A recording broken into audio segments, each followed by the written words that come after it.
జ్యోతిర్లింగం శక్తిపీఠం ఈ రెండు మహిమాన్విత స్థానాలు కలిగిన ఏకైక క్షేత్రం. అష్టాదశ శక్తిపీఠాల్లో ఒకటైన శ్రీశైల భ్రమరాంబ క్షేత్ర విశేషాలు తెలుసుకుందాం. స్కంద పురాణంలోని శ్రీశైల ఖండం ప్రకారం పూర్వం అరుణాసురుడు అనే రాక్షసుడు లోకకంటకుడై అందరినీ బాధిస్తుండేవాడు.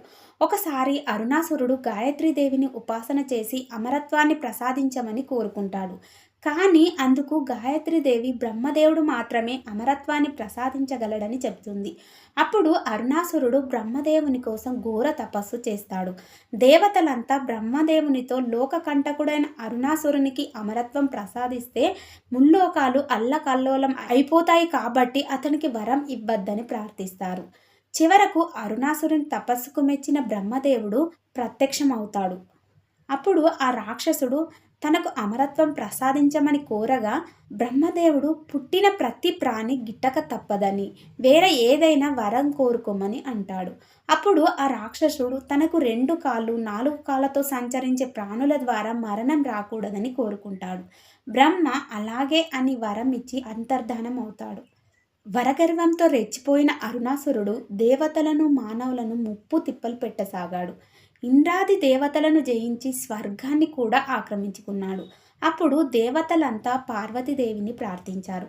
లోక కళ్యాణం కోసం పార్వతీదేవి 6 కాళ్ళ భ్రమర రూపాన్ని ధరించి అనేక తేనెతీయాలను సృష్టించి వాటి సహాయంతో అరుణాసురుణ్ణి సంహరించింది.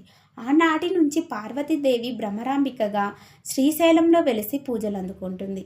ఇప్పటికీ మన శ్రీశైలంలో అమ్మవారి ఆలయం వెనుక భాగంలో గోడకు చెవి ఆనించి ఏకాగ్రతతో వింటే జుమ్మని భ్రమర కీటకనాదాన్ని వినవచ్చు. శ్రీశైల ఖండంలోని 23వ అధ్యాయంలోని శ్రీ భ్రమరాంబికాదేవి ప్రాముఖ్యతను, చరిత్రను గురించిన వివరణ ఉంది. దక్ష యజ్ఞంలో సతీదేవి దేహత్యాగం తర్వాత ఆమె శరీరంలోని భాగాలు 18 ప్రదేశాల్లో పడ్డాయని, అవన్నీ శక్తిపీఠాలుగా వెలిశాయని ఈ గ్రంథం ద్వారా మనకు తెలుస్తుంది. అందులో ముఖ్యమైన మెడ అంటే గొంతు భాగం పడిన ప్రదేశమే శ్రీశైల భ్రమరాంబిక క్షేత్రపీఠంగా విరాజిల్లుతుంది. శ్రీశైలంలో మల్లికార్జున స్వామి ఆలయానికి వెనుక ఎత్తైన ప్రదేశంలో భ్రమరాంబిక ఆలయం ఉంది. ఇక్కడ దేవిని పరాశక్తి రూపంలో పూజిస్తారు. గర్భగుడిలో ఉన్న భ్రమరాంబ ఉగ్రరూపిణిగా భయంకరంగా కనిపిస్తుంది. 8 చేతులతో ఆయుధాలతో కనబడుతుంది. మహిషాసుర మర్దిని రూపంలో భ్రమరాంబ దర్శనమిస్తుంది. అయితే ఉత్సవాలలో ఊరేగించే దేవి సౌమ్య స్వరూపిణిగా ఉండడం విశేషం. గర్భగుడిలోని విగ్రహానికి సందర్శకులు పూజ చేయడాన్ని అనుమతించరు.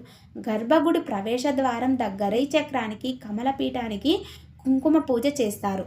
ఇక్కడ ఉన్న కమలపీఠం మీద కూర్చొని భ్రమరాంబిక దేవి తపస్సు చేసిందని చెప్తారు. దట్టమైన నల్లమల అటవీ ప్రాంతంలో బౌరపూర్ చెరువు దగ్గర వెలిసిన భ్రమరాంబ అమ్మవారికి చాళుక్యులు, రెడ్డి రాజులు విష్ణుకుండినుల పాలనలో దేవాలయాన్ని నిర్మించారని ఆలయ చరిత్ర ద్వారా తెలుస్తుంది. ఆదివాసీల సోదరి అయిన భ్రమరాంబికను రమేశ్వరుడు వివాహం చేసుకోవడం వలన చెంచు గిరిజనులు ఈశ్వరుడిని బావగా పిలుచుకుంటూ అత్యంత భక్తి శ్రద్ధలతో పూజిస్తుంటారు. మహాశివరాత్రి రోజున పూర్వకాలం నుంచే చెంచులే ప్రత్యక్షంగా శివపార్వతులకు కళ్యాణం చేసే పద్ధతి నేటికి కొనసాగుతుంది.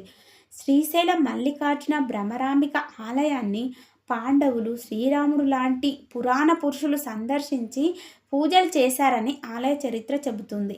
శ్రీశైల ఆలయాన్ని రక్షించడానికి రాజులు ఆలయం చుట్టూ కోట లాంటి నిర్మాణాన్ని నిర్మించారు.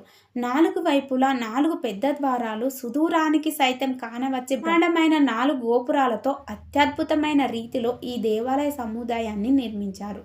ద్వాదశ జ్యోతిర్లింగాలలో ఒకటిగా, అష్టాదశ శక్తిపీఠాలలో ఒకటిగా విరాజిల్లుతున్న శ్రీశైలంను నవరాత్రులలో దర్శించడం అత్యంత పుణ్య సౌభాగ్యదాయకం. భ్రమరాంబిక ఆలయంలో ప్రతి నిత్యం శాస్త్రోక్తంగా పూజలు జరుగుతాయి. ఆషాఢ మాసంలో అమ్మవారిని శాకాంబరిగా అలంకరిస్తారు. అలాగే శ్రావణ మాసం పసుపు కొమ్ములు, గాజులు, చీరలతో అలంకరిస్తారు. ఇక దేవీ నవరాత్రులలో అమ్మవారిని నవదుర్గల పేరిట ఒక్కో రోజు ఓ స్వరూపంతో పూజిస్తారు. ఆంధ్రప్రదేశ్ రాష్ట్రంలోని కర్నూలు జిల్లాకి అతి సమీపంలో ఉన్న శ్రీశైలానికి చేరుకోవడానికి అత్యంత ఆధునిక రవాణా సదుపాయాలున్నాయి.